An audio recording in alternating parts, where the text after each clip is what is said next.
Carmelina Sánchez Cutillas ha estat coneguda i reconeguda, sobretot, com a autora del llibre de memòries Matèria de Bretanya, de 1976, guanyador del Premi Andròmina de 1975, una de les creacions més deleitoses, delicades i sorprenents del panorama literari valencià del segle XX. I estos records, recreats en primera persona, amb una original i elegantíssima prosa poètica, són petits fets d'infantesa de l'autora Altea durant els anys immediatament anteriors a la Guerra Civil. Este univers és presentat amb la suposada innocència infantil de la Carmelina xicoteta i amb la maduresa del sentit analític, crític i rebel de la Carmelina adulta.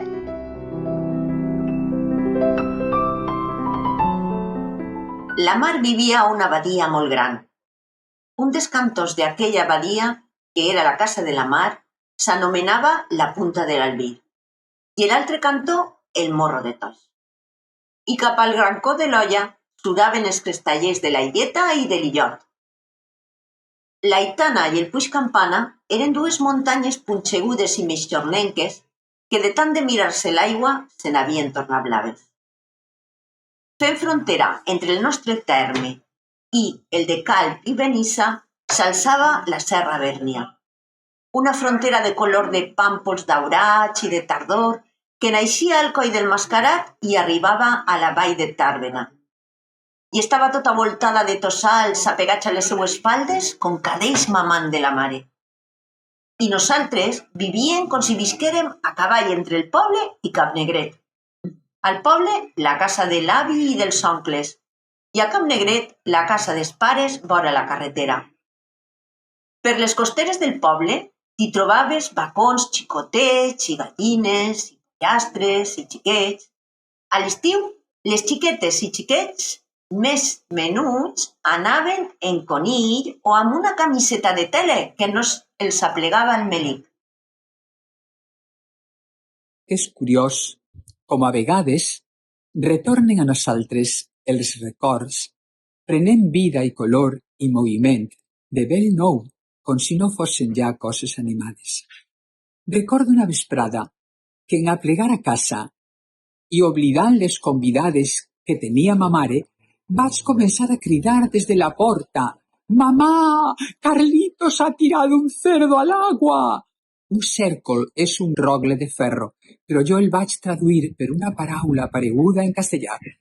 I gràcies que Maria Ronda, mig plorant de tant de riures, va explicar el lapsus lingue, perquè si no, els calbots haurien estat per al meu germà.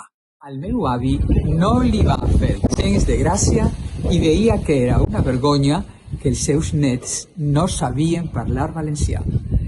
Del que ferien amb els meus germans no me'n recorde, però sobre la meua persona va disposar que aniria a costura perquè en el tracte amb les altres xiquetes del poble pogués adquirir una millor coneixença idiomàtica.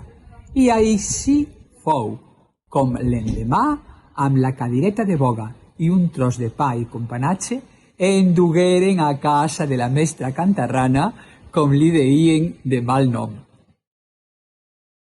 A mi m'agradava molt anar al fornet i moltes vegades anava amb el meu avi, que encara era molt ben plantat i semblava un senyor des d'abans. Per això, malgrat que no fos marquès de debò, la gent li deia el marquès de dalt, perquè vivia a part de dalt del poble, i li deien per tal de diferenciar-lo d'un altre marquès de debò que vivia fora vila.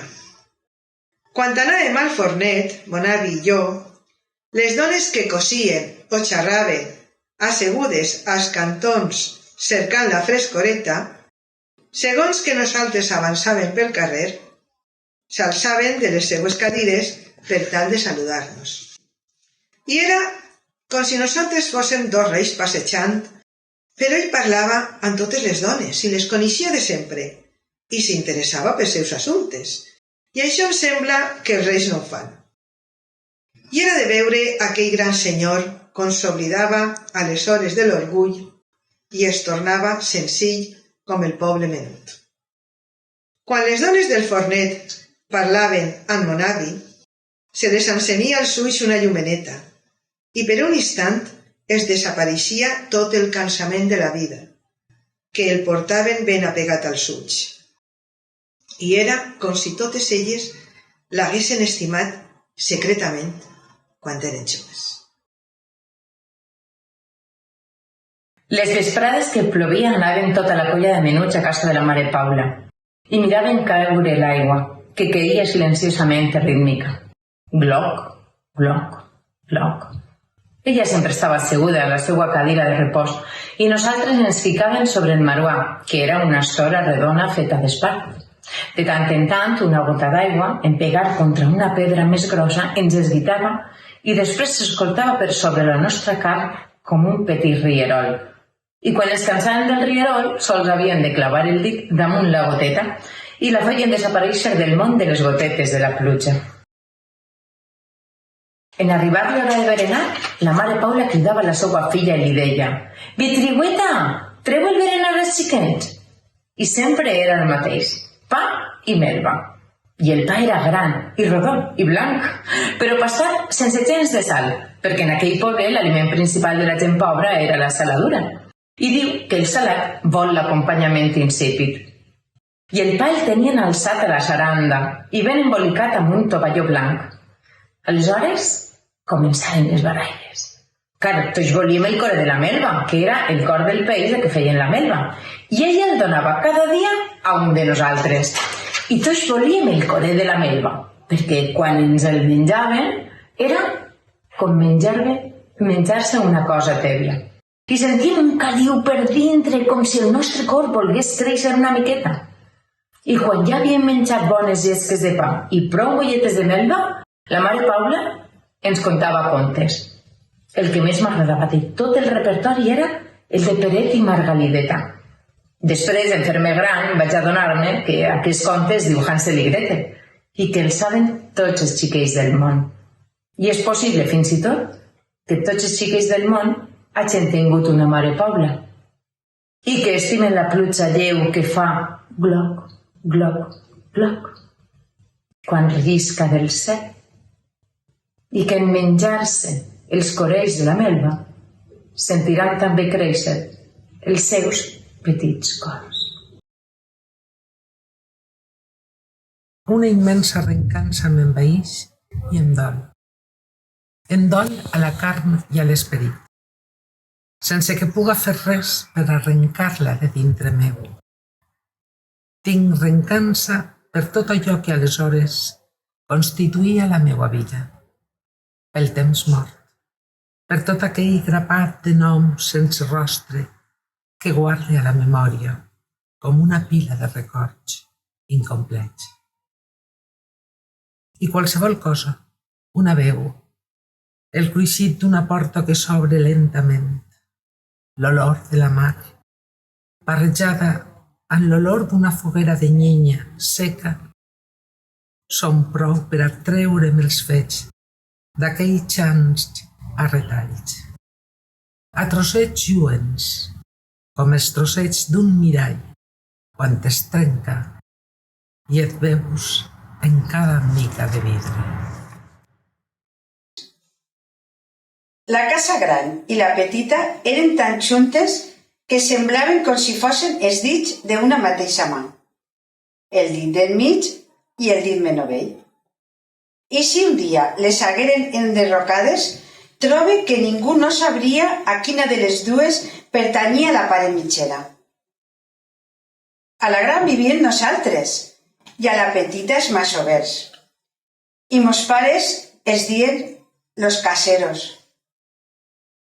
Quan venien les visites, havien de veure-ho tot, perquè la gent que es visitava era molt afanera, i corrien tota la casa, i els patis, i les terrasses, i el jardí, i tot el que hi havia. I en girar el cantó i trobar la casa dels masovers comenzaban a dir que quina caseta més bonica y que parecía como si se apoyara en la otra. Pero yo sabía que aquells senyors s'enganyaven, car endevinava que la que veritablement recolzava sobre l'altra era la nostra, la gran. Com nosaltres ens recolzàvem també sobre les espatlles i sobre la suor de l'home que treballava els nostres bancals. I el gegant del temps fenyia els dies i se'ls menjava goludament i silenciosa. Però aquells grapats de dies ens els sentien passar per nosaltres com si abans de menjar-se'ls el senyor gegant els deixàs pasturar per dins dels petits, per tota la carn i els lligaments i les artèries nostres. I era que anàvem fent-se grans sense adonar-nos-en, perquè tot s'esdevenia massa subtilment i boirosa. Tan sols de vegades. Quan un xicón ens lliurava el niu que acabava d'agafar i ens ficava al cloter de les mans un grapat d'ametlles tendres, aquell contacte ens produïa una sensació estranya que mai no l'havíem sentit abans, com de fred i de tebior. Tot ensems, com quan encens un llum i l'apagues. L'encens i l'apagues. I de vegades atardàvem el contacte perquè no se n'anàs de nosaltres tan aviat, però ho fèiem sense mirar-nos als ulls com ens miràvem aviat. Ades, perquè ara teníem les ninetes dels ulls entelades. I els cossos dels xicons s'estiraven lentament i en les xiquetes anava prenent forma el pit, els dos pinyoners de les mamelles, i sempre caminàvem un xic vinclades per tal d'amagar-les un poc sota els plecs dels vestits perquè ens feia vergonya. I quan jo era a soles, em mirava a l'espill de la meua cambra i sempre em venien al cap els cimalls d'Aitana i els cimalls del Puig Campana, que de lluny també semblaven mamelletes de muntanya. Mon pare era del Partit Progressista i ma mare pertanyia a la derecha regional, però amb dos idearis tan diferents no constituïen motiu de baralla ni de discussió entre ells. Tots dos partits volien salvar Espanya, salvar-la pot ser que d'ells mateixos, i mai no llevaven la paraula pàtria dels llavis. Però llavors jo vaig prendre la consciència del que volia dir aquell mot, perquè abans d'allò la pàtria meua era tota la terra encerclada per l'Aitana, i per Bèrnia, i per Puigcampana, i tot el semicercle de la mar que tremolava entre la ratlla de l'horitzó i la serra gelada, i el morro de Toix, i el penyó d'Ifac al més lluny. Ara, jo sabia que allò tan entranyable era la meua petita pàtria, i que la gran, la de tots, estava feta de petites, com les magranes, que són fetes de pinyons petits i apretats i de color de la sang. Aquell descobriment l'havia fet sense l'ajuda de ningú, i vaig tenir tanta pena com si una veu estranya em manàs de partir-me el cor pel mig. Se'm barregen els records. Si jo fos tan bona cosidora com Angeleta la Berganta, començaria a repuntar un record amb un altre. Un de blau, un de groc i un altre de record de cirera, i aquest verd de fulla. I seria com un cobertor fet de llorances. Però jo no vaig aprendre a repuntar-los, perquè aleshores els records no eren records. Eren fets lleugers, coses menudes que es fonien silenciosament, perquè els records són així. Primer et semblen tan a prop que pots tocar-los amb les mans, i en acabant van fent-se petits, petits fins que els oblides. Però jo no he pogut oblidar. Tantes coses com ens deixàrem darrere, tantes coses perdudes.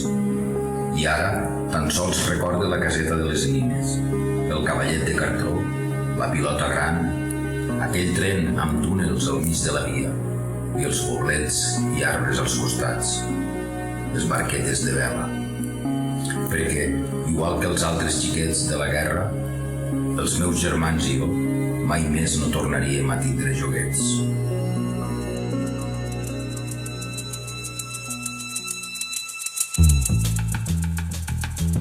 Estime la mar, el riu i la pluja, l'aitana i el puig campana, els ocells i els fets petits de cada dia.